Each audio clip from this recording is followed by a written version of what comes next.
In this video, I want to show you how to get huge anthemic rhythm guitars, perfect for pop punk, pop rock music, basically anywhere where you want the guitars to dominate the mix and sound larger than life. Take a listen.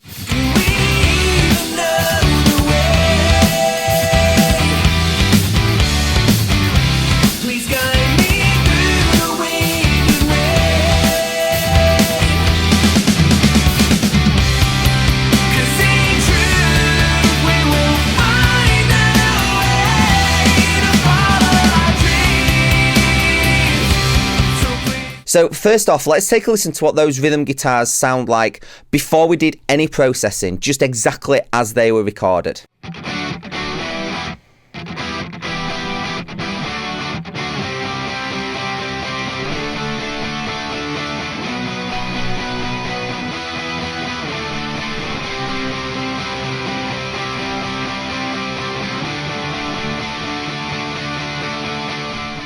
So they sound good, they're recorded really, really well, but we can get a lot more from them in the mix. When it comes to mixing guitars, there's two things that are really, really important above and beyond anything else.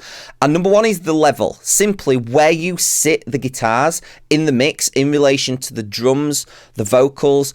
That's the most important thing when it comes to guitars. If they're too loud, the drums are going to sound smaller by comparison, and it's going to drown out the vocals. You're going to struggle to hear what the singer's saying. Whereas if the guitars are too low, then your drums might sound a bit bigger and a bit more in your face, but the overall mix is going to lack punch and energy. It's a really careful balancing act, and no matter what EQ, compression, or whatever else that you want to do in the mix, the most important thing is going to be where you set those levels. And to do that really well, then you need to have a really great monitoring setup, including acoustic treatment in your room. So that's the first thing. The second thing is use of EQ, and I'm going to make the case for not being shy about how much EQ you use, especially when it comes to guitars. So let's take a listen to this first track. These are some crunchy rhythm guitars, gain set about halfway on the amp, and they just give some really nice definition to the rhythm sound.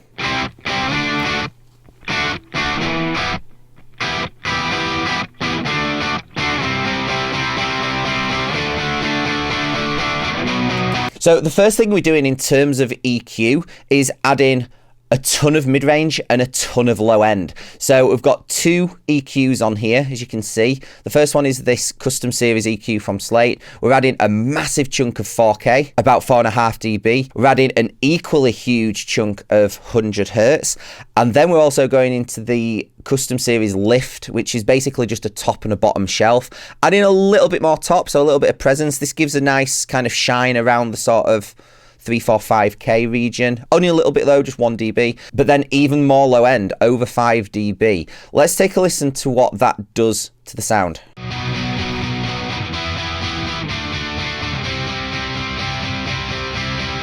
And bypass.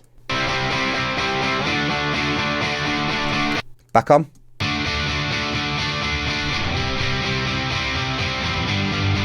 Now, instantly, that just sounds a lot bigger, and most of that is coming from the low boost. But we've balanced that out with these high shelves as well. Now, one issue that you can run into when you're adding highs, particularly to crunchy distorted guitars, is that it can get a little bit fizzy. So after the EQ, we're going into a tape plugin. What I love about tape, especially on guitars, is that it adds some really nice smoothing to the high mids and the high frequencies. You get very, very subtle compression of those frequencies by going into tape, and we're just balancing the input so that we get the desired level of that smoothing effect. So let's put the tape in, let's take a listen.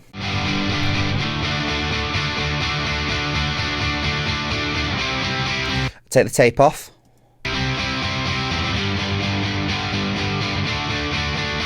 Tape back in. So that tape plugin sounds really, really great. We're still getting the benefit of the presence from these high mid boosts and obviously the low boosts as well, that size, but it's just taming some of that fizziness and slight harshness that you can get from them. So that now sounds really, really good. So let's go to the next track. These are called Guitar Heavy. Same sort of thing, but the gain on the amp was set much higher.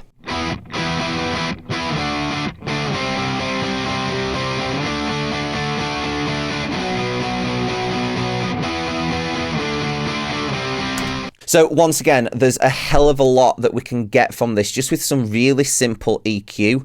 And on this track, we're just using a high and a low shelf. So again, we've got the high shelf set to around 6 dB, and then look how much lows we're adding here, nearly all of it, all the way up to about 8-9 dB. Let's put those in. Let's take a listen.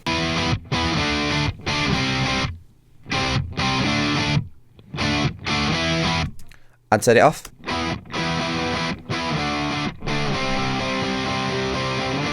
Back in.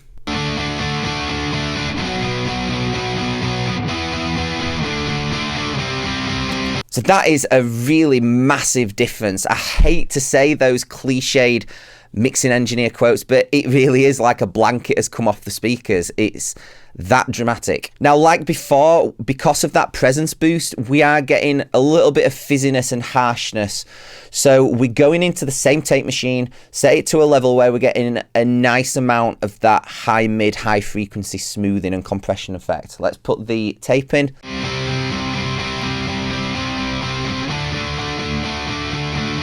Tape off. Tape back in.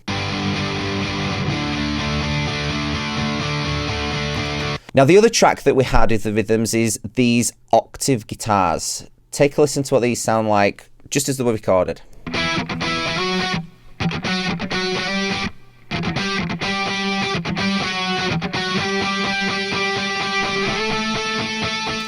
So they sound pretty good actually. These were recorded with a Marshall JCM 800, which has quite a lot of low end just built into the amp. So that already sounds pretty good. However, there is still more that we can do with it.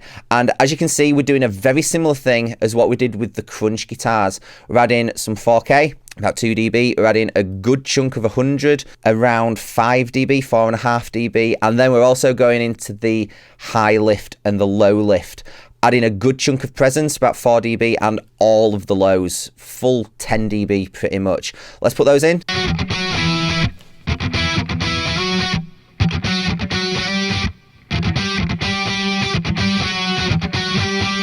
Take it off.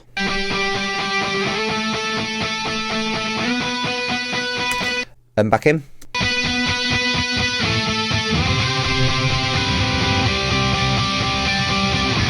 So with that EQ on, this just sounds red hot, which in a pop punk song, that's what we want. We want these octaves to sound like the amp was on fire, and it is really giving that.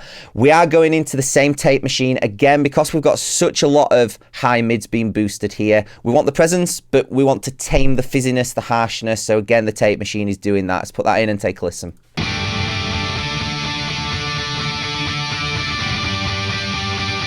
And take that out.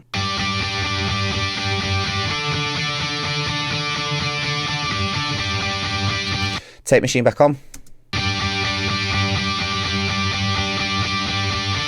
Okay, so let's do a quick before and after. This is the rhythm guitars as they were recorded, no EQ, no tape, nothing at all.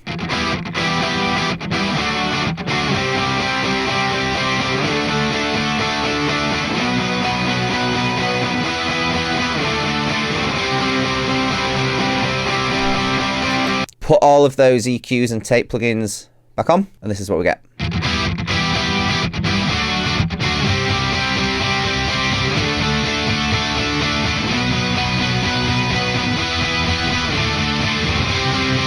And go into the mix.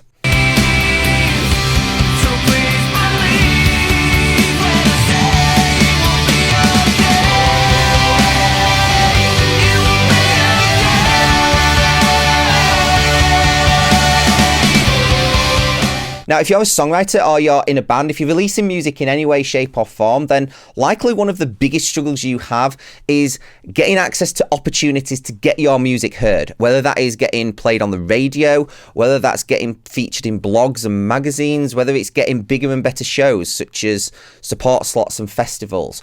Well, one of the most important documents that you can have in order for you to access these opportunities is your EPK. If your EPK sucks, then the person that you send it to, when they open that email, they're not even going to listen to your music and even give it a chance. They're going to see this really poorly designed EPK that looks unprofessional, doesn't contain the relevant information, and they will just delete it out of their inbox forever. A really well-designed, professional-looking EPK that contains all of the relevant information is that vital first impression that's going to get you the foot in the door and at least get your music heard to then get you access to those opportunities. Now, to help with this, I've created a template that you can use to create a great looking EPK that is super professional and crucially contains all of the information that has to be on there to get you access to these opportunities to get your music heard. And best of all, it's completely free to use, super simple and really, really quick. You can have your EPK up and running, ready to go in minutes. The link is in the description below. Go and check it out.